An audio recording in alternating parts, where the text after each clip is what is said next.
nearly $4 a litre in parts of New Zealand, and this government has just announced what they're calling targeted relief. This is support aimed at working people within certain income brackets, with some getting additional assistance. The idea here is to help those affected by rising costs, particularly working households.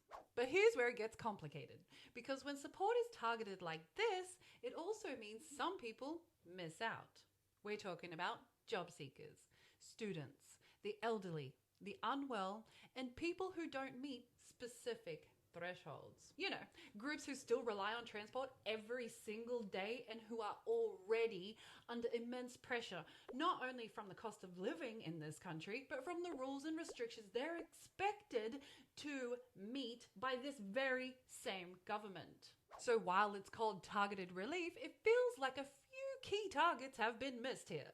And this is exactly where the bigger issue starts to show. Because this isn't solving the problem at its core, it's managing the symptoms of it. And the reason that that specifically matters is because we've actually been here before. Back in the 1970s, during the global oil crisis, New Zealand introduced something called carless days, something this government has recently received advice on as a possible option again.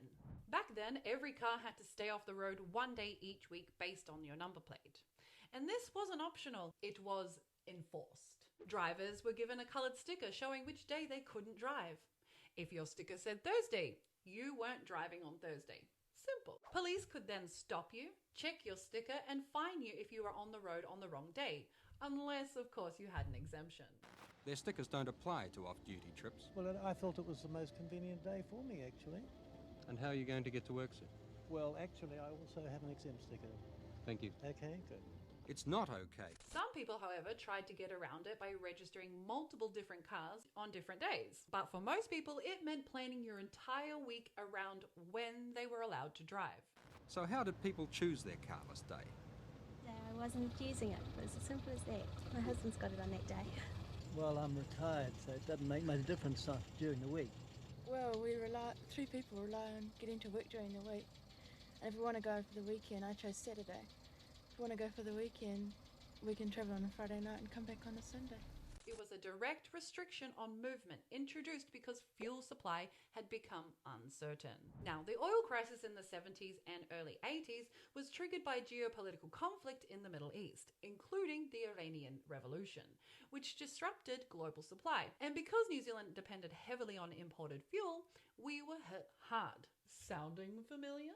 Fast forward to today, tensions involving Iran, Israel, and the US are again putting pressure on global oil supply and prices. And advice has already surfaced suggesting New Zealand could consider measures like carless days again if things continue to escalate. So the real question is, why are we even in a position where this could be considered again?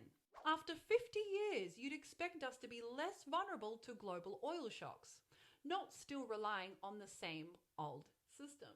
What's interesting, yet not so surprising, is that groups like the New Zealand Initiative have discussed carless days in a relatively positive light, framing them as a workable response that should be brought back, and a response that brings comfort to the chairman and co-founder of the New Zealand Initiative, Roger Partridge, just by knowing we can stop people driving on Thursdays. It almost feels like mockery, doesn't it, when you consider that the New Zealand Initiative is part of a wider network of free market-focused think tanks, which includes being a member of the Atlas Network, all of which have strong ties to and work for big oil. Now, depending on your perspective, it's either practical policy discussion or it raises questions about whether short-term fixes are being prioritized over long-term energy independence. Because, think about it. If the main solution being talked about is restricting people's movement instead of reducing reliance on imported oil, that raises a much bigger question about long-term planning and energy security. And to be clear, carless days hasn't been announced as policy, but the fact they're being discussed again tells you everything about how we're approaching this current problem. And when the solutions being discussed today start to look like the ones from 50 years ago, that's not progress, that's a warning sign. Now, I know a lot of the current conversation, particularly from politicians like Winston Peters, focuses on the closure of Marsden Point and placing that responsibility back on the previous Labor government. Well, Mr Hipkins, let me remind you about what your Labor Party did when you were in government, when you gambled New Zealand's energy security when you allowed Marsden Point to be shut down. And yes, closing it did reduce our domestic refining capabilities. That part is true. But that's only one side of the story. New Zealand wasn't refining its own oil in the way people often assume. We were importing crude oil from places like the UAE, Saudi Arabia, and Kuwait to refine here, while much of the oil extracted here in New Zealand was exported and refined overseas. So when Marsden Point closed, what really changed was where the oil was refined, not the fact that we rely on global supply chains. We still depend on international markets now, just as we did before. And the closure itself wasn't just political, it was economic. You see, refining margins dropped from around $11 per barrel in 2008 to around $1.60 by 2020. And Refining NZ's share price fell from around $4 to under $1. That meant that the refineries simply couldn't compete, especially against larger, more efficient refineries in Asia. And as Winnie has said in his State of the Nation speech, the Labour government could have stepped in, but the company wasn't actually seeking any support because the global market had already shifted. And as usual, it is we, the people, who would have been fitting the bailout bill for big oil, an industry that in 2023 pulled in $2.7 trillion in revenue. ExxonMobil, for example, pulling in over $30 billion on its own. Exxon being one of the largest shareholders of Marsden Point at the time even. There's also another layer that doesn't get talked about as often, and that's the land at Marsden Point itself.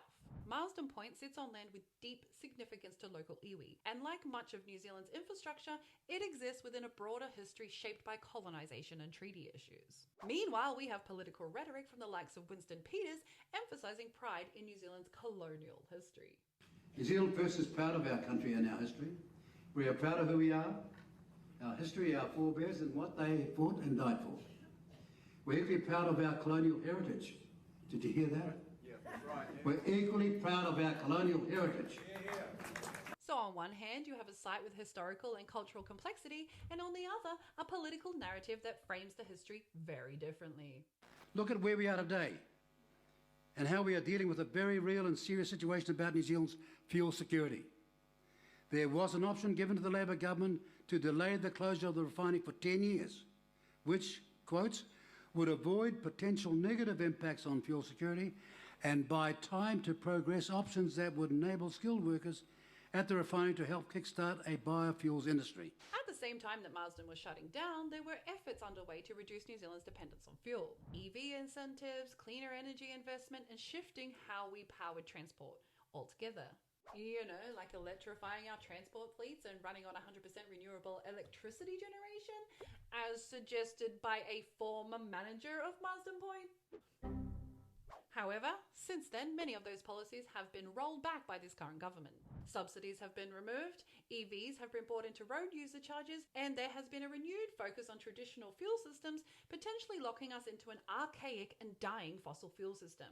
So the issue isn't just that we lost a refinery, it's that we're still relying on the same global system that made it unviable in the first place. Go figure. Ultimately, what you're really looking at is two different approaches. One is about reducing energy dependence before a crisis hits, and the other is about managing the impact after it happens. And that's where this matters. Because if the solution being discussed again is something like carless days, restricting when people can drive, that's not a long-term solution. That's a short-term response to a problem we've already had 50 years to prepare for. So the real question isn't who to blame, it's whether we're actually more prepared now, or are we just repeating the same cycle?